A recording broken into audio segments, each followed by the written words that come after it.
Greetings, candid reader! In history, knowledge of persons is important, but knowledge of period and place no less so. For no exploit, great or small, is performed without location, nor can any place on earth be accurately defined without geography. Jon Blau.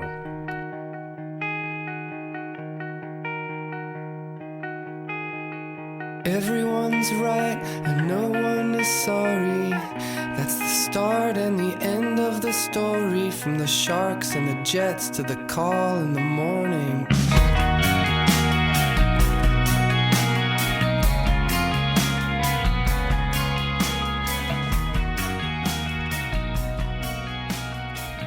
Greetings and welcome. My name is Benjamin Jacobs, and you are listening to Episode 2 of Wittenberg to Westphalia, The Wars of the Reformation.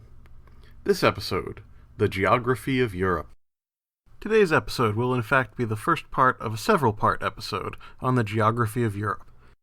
The purpose of today's episode is to introduce you to Europe, the concept, its general location, and some of its topography. Let's get started with the concept of Europe. We all probably assume we know what Europe is.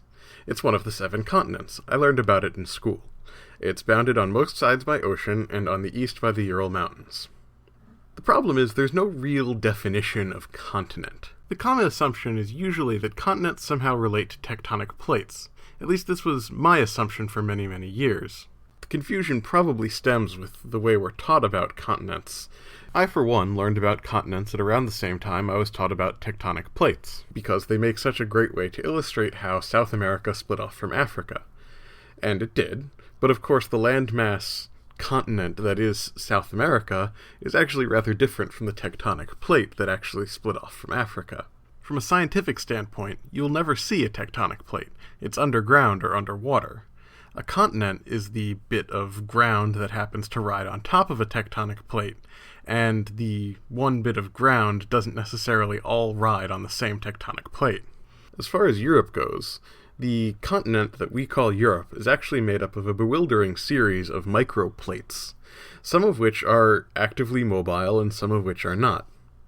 The Baltica plate, whose impact with the Kazakh plate created the Ural Mountains, is actually probably the least dynamic of all the plates, at least along that fault line.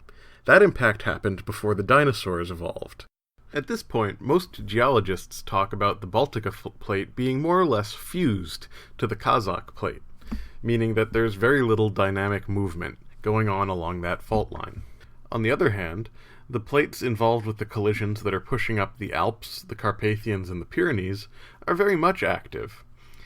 These fault lines are located in the middle of what we would call Europe, meaning the entire concept of Europe as being based on plate tectonics is a farce. So if we can't rely on plate tectonics, what is a continent? What is Europe then? The concepts, both of them, are actually quite amorphous. Let's take this definition. Continents are understood to be large, continuous, discrete masses of land, ideally separated by expanses of water. This is extremely subjective. A strict interpretation would leave us with as few as 4 continents, since Europe, Asia, and Africa are connected by land bridges, as is North America and South America. So that would leave us with North-South America, Eurasia-Africa, Australia, and Antarctica. A more liberal interpretation, but one that still says that the continents should be mostly isolated from each other, even if there is a small land bridge, still leaves us wondering why Europe is considered a separate continent in the popular imagination. After all, the land border on the east is extremely long. The answers, I'm happy enough to say, have very little to do with geography and an awful lot to do with history. Europe was first named by the ancient Greeks, but they didn't name it as a continent, as they had no such concept. To the Greek mariners sailing in the Aegean, Europe was simply their side of the sea.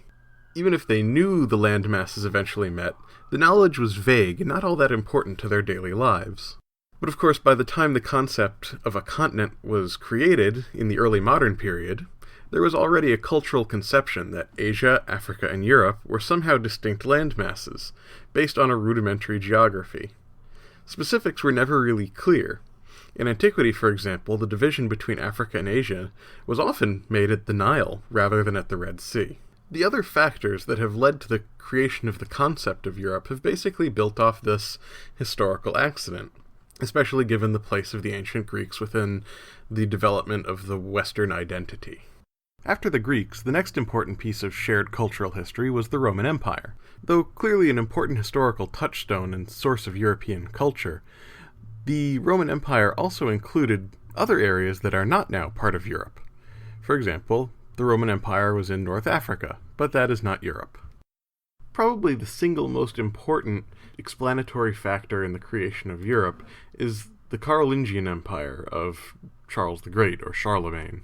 This is probably not a self-explanatory statement, because the Carolingian Empire essentially only lasted a generation, while Charlemagne, Charles the Great, was king. It's a long time ago, it's dimly remembered, and yet it's probably the single most important factor in the creation of Europe, at least from my point of view. The Carolingian Empire was a Latin Christian empire that embraced almost all the core areas of Europe, and the exceptions were later conquered by people who had once belonged to the Carolingian Empire. But the most important part of the Carolingian Empire was that it didn't just dissolve entirely or succumb to invasion. The way it broke down was essentially that the component political parts of the empire stopped listening to each other. So the various nobles stopped really paying attention to their king, and the papacy stopped cooperating with the empire, but all these institutions still existed. Most of the Middle Ages, in fact, were governed by institutions that were created by the Carolingian Empire one way or the other, but for whatever reason stopped cooperating, or stopped cooperating on the scale that they had under Charlemagne. Of course, the most important of these Carolingian institutions to survive the Carolingian Empire was the papacy. Yeah, I know, it had developed before Charles the Great, but Charlemagne really took it from being something shaky that was being threatened by barbarians to being the core intellectual institution of Europe. And Charles and his successors really pushed it to complete dominance of the intellectual life of Europe. As a result, the papacy was a continent-spanning bureaucracy whose members were educated in a somewhat uniform manner, all looking at the same doctrines and documents. And while the papacy was hardly monolithic, the fact that its core members had differences and yet clung to the same basic core values was very important in creating the sort of diverse and yet unified Europe that we're all very familiar with. There are, of course, some problems with this conception. First of all, the concept of Europe survived the papacy. But more broadly, there is the issue of whether Latin Christianity is a core feature of Europeanness. Certainly there's a large number of Eastern Orthodox in what we would consider Europe, and of course, there were plenty of people in Europe, even before the Protestant Reformation, who didn't consider themselves Christian, let alone Latin Christian. Suffice it to say that I don't want to get too deeply into this issue, as it's very contentious. But I would say that at different time periods there have been different definitions of what constitutes European, and this is one of those issues that has changed very remarkably over time. One of the key features of our story is going to be a major shift in this definition. So we've discussed how Europe can't be defined by tectonic plates. We've discussed how it is a cultural creation, created by a number of historical factors, most notably the Roman Empire, the Carolingian Empire, and the papacy, although these are not an exhaustive list of issues. This all kind of makes Europe sound like it has no possible geographic expression. Europe is a cultural space, a state of mind, man. You need to think to get there. Obviously, this definition would sort of go against the point of a podcast episode devoted to the geography of Europe. After all, in our daily lives, we're surrounded by geographical expressions of arbitrary concepts. I, for example, live in a state that is so small that in order to go to Target, I need to go to a different one. The boundaries of the state clearly have no basis in any kind of physical or scientific process. So what other kinds of things can we base our geographic expression of Europe on? The first thing that pops to mind would be a cultural definition. Of course, the immediate problem with this is the difficulty of saying, on this side of the line is culture A, and on this side of the line is culture B. even when there are physical separations between cultures, things can get rather murky. For example, almost every definition of Europe uses the Mediterranean Sea as a dividing line between Europe and Africa. What about the islands in the Mediterranean? Sicily, Malta, Crete, things like that? These were battlegrounds throughout the Middle Ages. For example, it wasn't until the late Middle Ages that the Muslim populations in Sicily and southern Italy were eliminated. Complicating the matter further, the definitions that we choose carry connotational power that can end up transferring into biases within the story, and outside of the story can confer a value judgment that isn't intended. To get at what I mean, I'm going to need to talk about Eastern Europe a little bit more. If you spend much time reading histories of Eastern Europe, you'll come upon a bewildering number of definitions of where the dividing line between Europe and not Europe lives. One of my first experiences in this regard was in Robert D. Kaplan's Balkan Ghosts, which is, by the way, an excellent book for anyone looking for a quick introduction into recent Balkan history. Robert Kaplan puts the dividing line at the eastern border of Austria, which I thought was rather far west. Misha Glenny, the author of a work called The Balkans, puts the border between the Balkans and Europe somewhere around the southern border of Hungary. Rebecca West, the author of The Black Lamb and the Grey Falcon, one of the first great commentaries on recent Balkan history, puts the border in the country of Croatia. The point, in all these works, be it implicit or explicit, is that the Balkans are not part of Europe.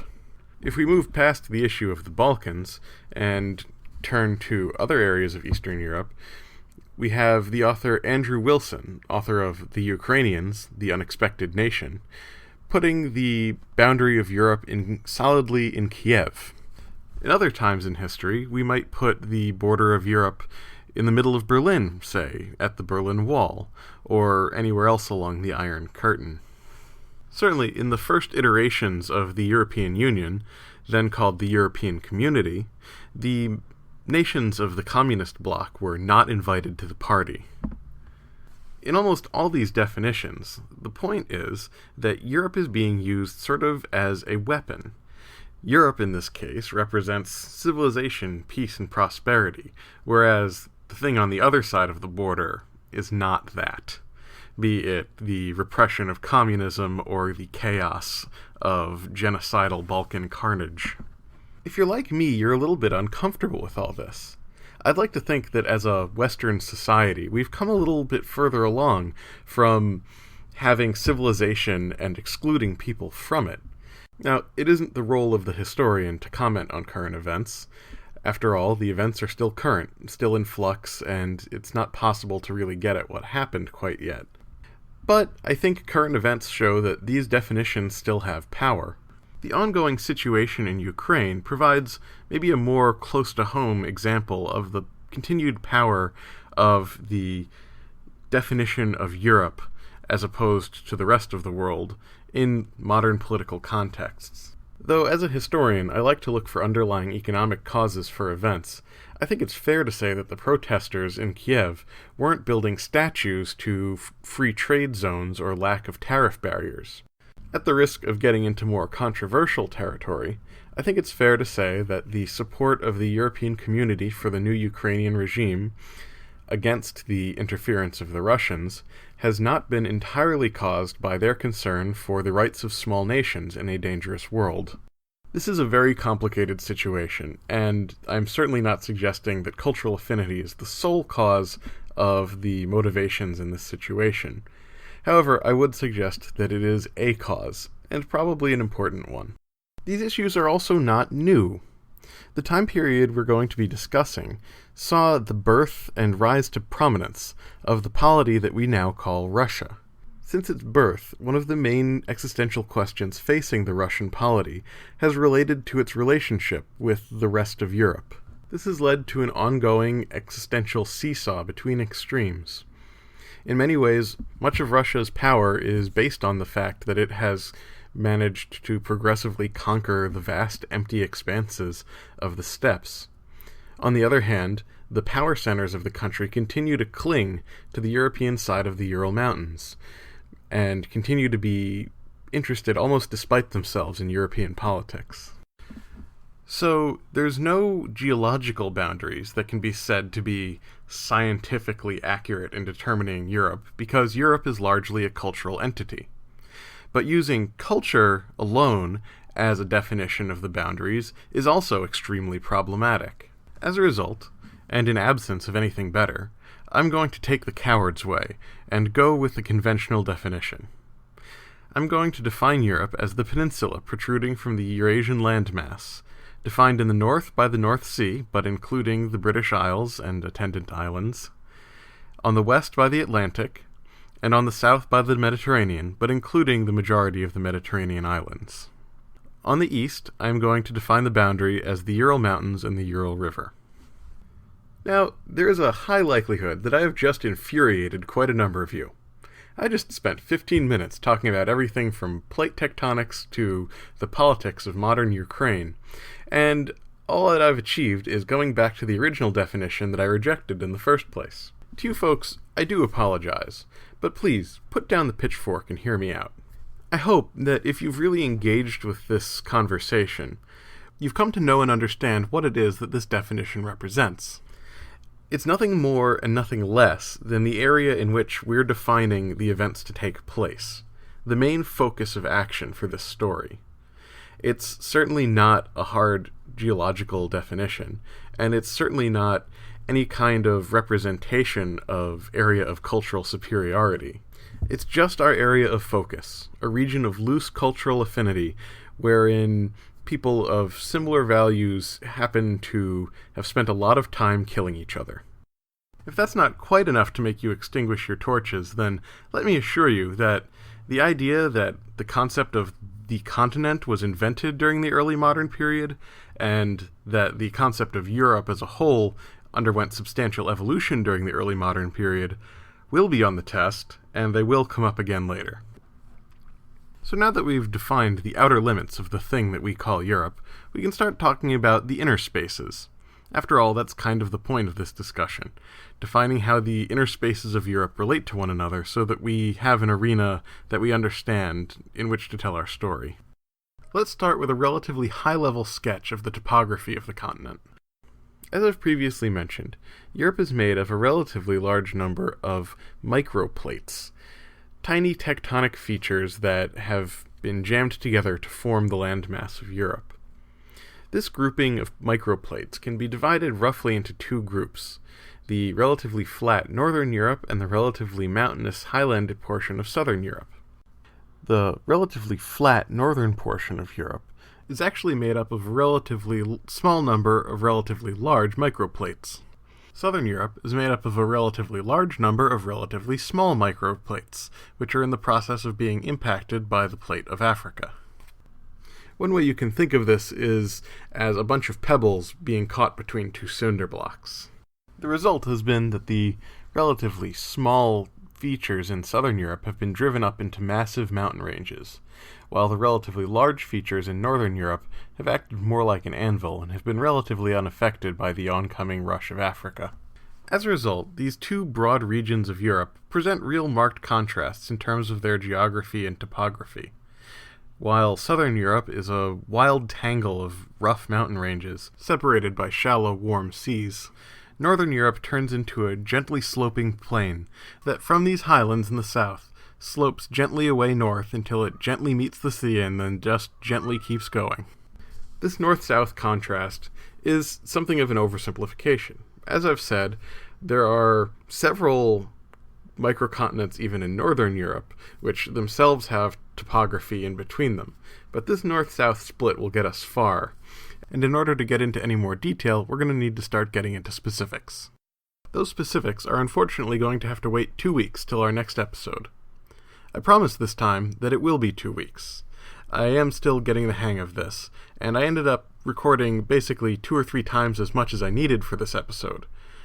The excess will, of course, be the next episode, so I'm building up a buffer and getting my workflow under control as I move through this process. I thank you for your patience, and I hope you'll bear with me as I get the wheels onto this train. This episode, we've talked about the concept of Europe, tried to define it geographically, and started to talk about the topography and geography of Europe as such. As always, I'd like to thank Not a Surf for the intro and outro music. I'd like to thank you for listening, and I hope that you tune in 2 weeks for our episode beginning a look at the specifics of the geography of Europe. Talk to you next time, and thanks for listening. I'm made of soft with camel, Sherman PT-17, 60 and cloudy.